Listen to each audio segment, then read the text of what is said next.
Halo semuanya, kembali lagi di channel Raja Galba ya. Nah, di video kali ini saya ingin membahas tentang hal yang penting Anda lakukan karena ini menurut pengalaman pribadi saya gagal bayar di pinjol. Ya, nah, sebelum kita membahas hal-hal tersebut, saya ingin mengucapkan selamat kepada Anda bagi Anda yang sudah galbay. Ya, kenapa? Karena Anda sudah menempuh jarak yang sangat jauh daripada orang yang masih sengsara karena mempertahankan pinjolnya. Ya, Anda harus mengapresiasi pencapaian Anda ini. Ya, Anda sudah bisa bertahan sampai detik ini daripada mempertahankan kesengsaraan atau daripada membunuh diri Anda karena gagal bayar. Ya, jadi saya ucapkan selamat, Anda sudah bisa sejauh ini. Tinggal pertahankan stay galbainya. Oke, nah langsung saja kita masuk ke langkah-langkah yang harus Anda lakukan. Langkah yang pertama adalah turunkan dulu image Anda sebentar lalu naikkan kembali. Nah, terutama bagi yang baru-baru galbay ini ya. Terkadang kita masih sekuat tenaga menyembunyikan hutang kita di pinjol ya kepada istri ataupun orang tua gitu ya. Nah, selagi mereka tidak tahu ya sudah nggak apa-apa. Nggak usah pengumuman gitu ya. Nah, tapi kalau mereka sudah tahu dan menuntut penjelasan dari Anda, nah silahkan Anda jelaskan sebisa Anda dan selalu diakhiri dengan kalimat, saya akan tanggung jawab semuanya, saya akan selesaikan ini semua. Bapak Ibu tenang aja. Oke? Seperti itu ya. Wajib diakhiri dengan kalimat seperti itu. Kenapa? Karena manusia itu hanya ingin mendengar apa yang mereka ingin dengar. Mereka anggap saja kaget gitu ya melihat Anda atau mendengar Anda itu gagal bayar di pinjol gitu. Nah, mereka ini berharap kepada Anda bahwa Anda akan bilang, "Iya, akan saya selesaikan permasalahan ini sampai tuntas." Ya, seperti itu. Mereka itu mengharapkan Anda bilang seperti itu. Jadi, ucapkanlah kata sesuai dengan apa yang ingin mereka dengar. Oke ya. Langkah yang kedua adalah tidak mendengarkan orang lain ketika galbay atau jangan mendengarkan orang lain ketika galbay. Ya, jangan pernah sesekali mendengarkan nasihat dan saran orang lain yang tidak pernah senasib dengan Anda. Oke, saya akan contohkan. Kita itu kebanyakan mengiyakan saran dan nasihat dari orang yang tidak kredibel dimanapun. Ya, di lingkungan sosial kita ini. Contoh di circle kita, sesama karyawan gitu ya. Kebanyakan karyawan itu ngomongin bisnis, ngomongin usaha, UMKM dan lain-lain. Tapi apakah dia menjalankannya? Tidak. Kebanyakan seperti itu. Apakah dia seorang pembisnis? Bukan. Ya, oh ini untung, jualan ini, jualan itu, jualan itu, jualan itu. Mereka hanya bisa berpendapat menggunakan titik-titik yang mereka sambungkan saja. Pada kenyataannya atau pada prakteknya nol besar. Oke? Sama juga dengan dipinjol. Ya, orang yang nggak pernah minjol, nggak pernah gagal bayar, bahkan nggak pernah susah hidupnya ya, menasehati Anda harus begini-begini, nggak usah didengerin seperti itu. Ya, jadi Anda itu wajib mendengarkan orang yang sudah berpengalaman gagal bayar di pinjol. Ya, di mana itu Bang? Selain channel YouTube Raja Galbay, ada di grup Facebook Raja Galbay, ada juga di grup Telegram Raja Galbay. Gitu ya. Oke, itu yang kedua, jangan pernah mendengarkan orang lain ketika galbay. Ya.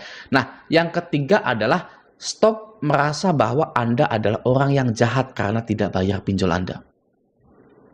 Ya, Anda itu gagal, bukan jahat. Masa orang gagal bayar dikatain penjahat? Ya, akan saya simulasikan. Jika mengacu pada bahasa Indonesia, kata gagal itu sangat jauh sekali hubungannya dengan kata jahat. Ya, saya gagal dalam perlombaan lari tersebut. Apakah saya jahat? Tidak. Ya, seorang mahasiswa gagal dalam melaksanakan ujiannya. Apakah mahasiswa itu jahat? Tidak. Ya, nggak nyambung kalau disandingkan dengan sifat jahat. Jadi stop menganggap bahwa Anda ini adalah orang yang jahat karena gagal membayar pinjol Anda. Ya, Anda gagal membayar pinjol Anda. Apakah Anda jahat? Tidak. Sama seperti contoh yang tadi saya sebutkan. Saya gagal dalam perlombaan lari. Apakah saya jahat? Tidak. Gitu ya. Nah, terlebih lagi jika Anda pengen tahu, pinjol dan Anda itu adalah bisnis. Ya, bisnis. Di dalam bisnis tidak ada yang baik, tidak ada yang jahat. Yang ada hanyalah untung dan rugi. Ya, itu prinsip bisnis. Oke, jadi stop merasa bahwa Anda adalah orang yang sangat jahat sekali karena tidak bayar pinjol. Gitu. Oke, nah selanjutnya yang keempat, mari kita normalisasikan pengabaian penagihan dari DC. Oke, jadi yang namanya mengabaikan penagihan dari DC itu ya sudah normal. Boleh gitu ya. Banyak yang berkata, itu salah bang. Karena nanti pinjolnya tambah marah. Makin marah, makin beringas kalau tidak dibalas. Gitu ya. Kalau Anda kuat galbay dan mau meladeni DC, ya it's okay, silakan saja. Tapi bukankah itu membuat pinjol lebih marah lagi? Ya, karena Anda seperti mempermainkan pinjol, balas WA-nya saja tapi nggak bayar. Sedangkan pinjol itu menagih tujuannya cuma satu, yaitu mendapatkan uang pembayaran. Ya, jadi kalau balasnya aja tapi nggak bayar, bukan itu seperti mempermainkan, gitu ya. Nah, maka dari itu, kalau menurut saya lebih baik kita abaikan saja penagihan itu. Nah, tapi saya juga memiliki win-win solution jika Anda terlalu takut untuk mengabaikan penagihan dari DC. Win-win solutionnya begini, jika Anda sudah ditagih oleh salah satu DC pinjol yang Anda galbaikan, maka Anda boleh bilang, saya tidak bisa bayar, titik. Ya, dan jangan dibalas-balas lagi, lalu simpan WA tersebut, diarsipkan. Gitu ya, untuk bukti bahwa Anda sudah memberitahukan pinjol tersebut bahwa Anda tidak bisa bayar sampai waktu yang tidak ditentukan. Ya, contoh misal Anda galbay di 5 pinjol, gitu ya, Kredivo, Uangme, Kredinesia dan lain-lain, gitu ya. Kredivo nagih, ya WA, gitu kan. Anda balas, saya tidak bisa bayar, titik. Udah, gitu ya. Mau ada yang lagi-lagi, mau ada yang nelpon dan lain-lain, boleh Anda abaikan karena Anda sudah memberitahukan kepada pihak Kredivo melalui DC tersebut. Lalu ada lagi Uangme, gitu sama seperti itu.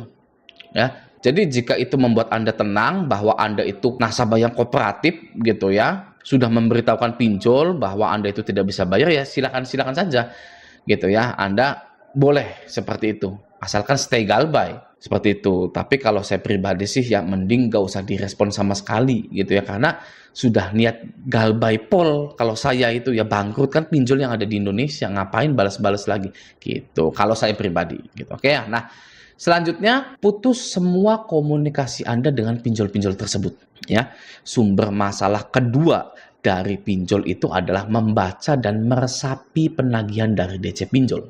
Ya, yang membuat seseorang bunuh diri karena pinjol itu, kalau menurut saya 90% dari penagihannya, bukan hutangnya. Silakan Anda cari kasus bunuh diri di pinjol, pasti karena penagihannya. Ya, terakhir kali ya ada nasabah yang ditagih oleh ada kami, dikirimi GoFood dan lain-lain, ya dipermalukan di kantor dan lain-lain. Ya, itu dia kayaknya ya bisanya bunuh diri itu karena penagihannya, bukan karena hutangnya. Ya, kalau saya nih ya yang pengalaman gagal bayar di pinjol, hutang di pinjol itu saya ini hanya butuh waktu saja ya untuk melunasinya, gitu ya.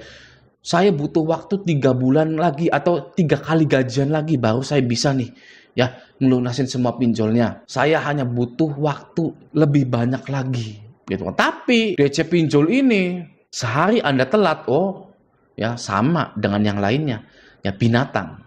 Gitu kan, Anda itu dianggapnya binatang oleh DC pinjol ini, binatang yang harus dipecut, kalau enggak binasakan. Ya karena tidak mau membayar pinjol, gitu ya. Padahal ya makanya banyak yang bunuh diri ke pinjol. Gitu kan, karena penagihannya. Jadi saran saya, putus semua komunikasi Anda dengan pinjol-pinjol tersebut, mulai dari emailnya, WA-nya, teleponnya, SMS-nya, ganti semua. Ya ganti gitu kan. Sosmednya juga Anda ganti, jangan pakai nama asli. Udah beres. Dan semoga pinjol-pinjol ini hilang dari muka bumi ini. Oke, vanish gitu ya, punah. Oke. Nah, semoga video ini bermanfaat. Sampai jumpa di video selanjutnya.